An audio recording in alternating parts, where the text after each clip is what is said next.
तो भैया रो सभी को राम राम। आज हमारे तैती बसंत पंचमी की पूजा सो हम हो गए तैयार हो गए। फिर आ गए मंदिर। इतने आके हमने करे हनुमान जी के दर्शन।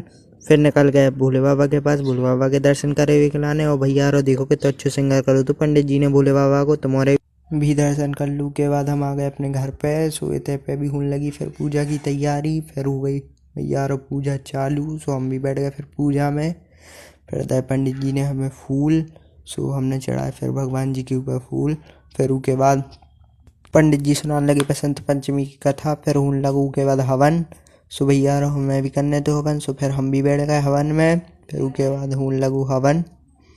सो हमने भी करो हवन। फिर उसके बाद हम जाने तो हनुमान टोरिया। सो फिर हम निकल गए हनुमान टोरिया खिलाने। फिर पहुंच गए हम उसके बाद अपने घर पे। सोते कि हमने खाना। सो जो ये तो आज को ब्लॉग, कल मिलेंगे नई ब्लॉग के साथ। राम राम, जय श्री राम। लाइक करो, फॉलो करो एंड कमेंट करो।